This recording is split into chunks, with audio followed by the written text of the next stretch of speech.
One by one, we've been seeing teams fall and others move on. But we've got one more edition of the playoffs being out of control for the first round. From flat out strange occurrences, hilarious fans, to heartbroken fans.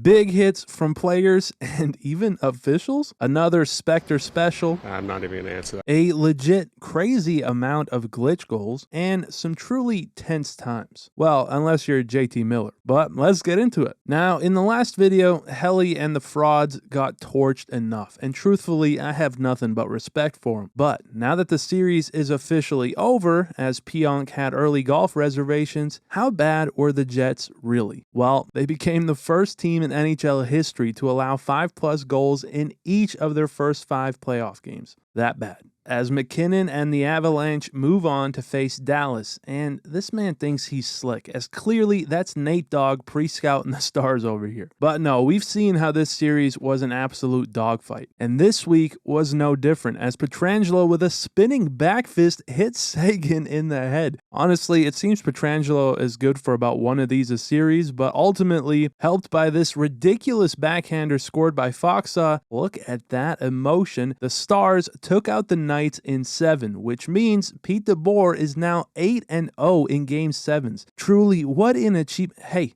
focus. What an achievement. But seriously, it's something that the Leafs could use, because stop me if you've seen it before, but this Toronto-Boston series was always bound to go to 7. Not before we got a spirited Game 6 first, though. As check this out. Pasta and Marchand, let's raise some hell.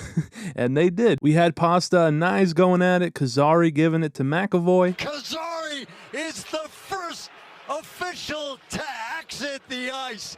Coward! Jack giving us one last classic, and of course, Marchand getting taken down by the ref. Look at the shock on his face. Get the f off of me. But Wall played great and helped force a Game 7. But remember this meaningless attempt at a save with 0.1 seconds remaining. Because while all of Leafs Nation now had their hopes up for Game 7, you're gonna be the one that saves me. 'Cause after all, you're my Joseph Wall. It was likely this save that took him out for Game 7. But don't worry, here's Keefe to help inspire. You're ready for this, all right? So relax, breathe, and have fun with this thing.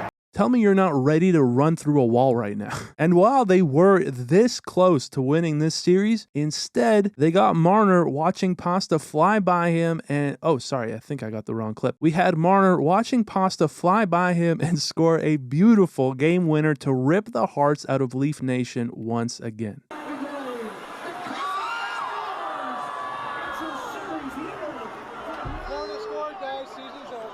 So at this point, what can the Leafs do different? How did you do it this time?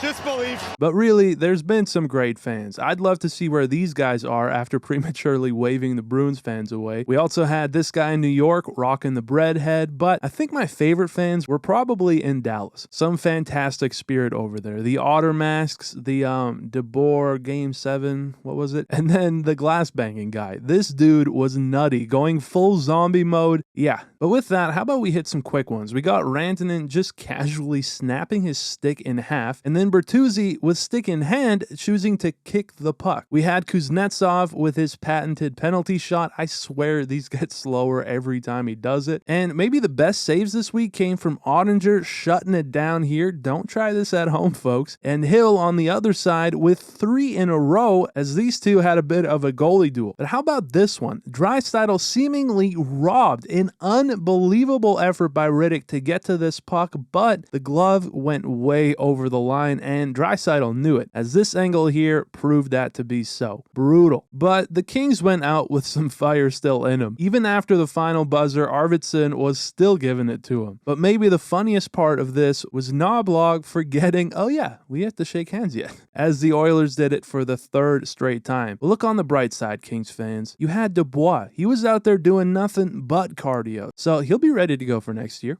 We got the Rangers teaching the Leafs what a power play could look like, like. They went 1 for 21 in that series, by the way. We had this strange moment in Vancouver. Guys thought the period was over, but with 0.6 seconds on the clock, Miller was the only Canuck left out there. So after a solid 2-minute delay, they had everyone come back out for this. The old switcheroo, and he did. Couldn't get it through. Speaking of Vancouver, this week in practice, one guy stood out a bit. JT Miller rocking the young goalie Silovs shirt, and what a beauty that is. Oof. Yeah. What do you think of the shirt? Well, I mean, he's got to know better. He's not a nightclub in the Riga, Latvia, so... But whatever works for the young man, as with a little help from the berries of Tyler Myers and JT Miller taking out his own goalie, Silovs with a Game 6 shutout sent the Canucks to round 2. And who would have thought, after that terrible season last year, losing your starter and your backup, that this team, backed by Silovs, would make it to round 2. Look at us. Look at us. Huh? Who would have thought? Not me.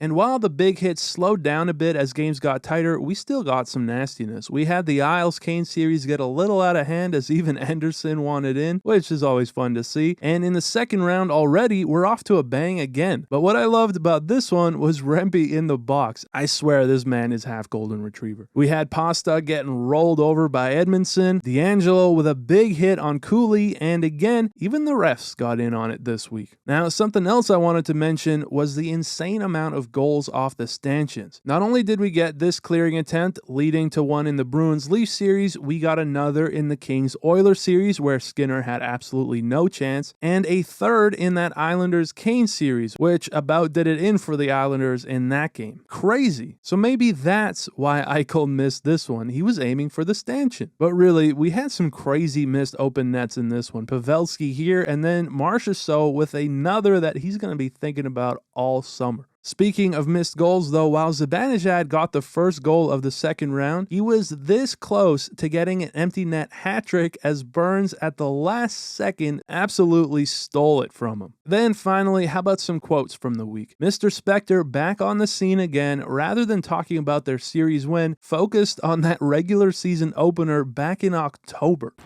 How'd that happen? Was it more them or you, or what do you think? So long ago. I'm not even going to answer that. That was so long ago. Then we had DeMello announcing his second child. I guess it's not public to everybody, but we're expecting another one in August. So going from a 2-1 zone to a man-on-man is going to be interesting.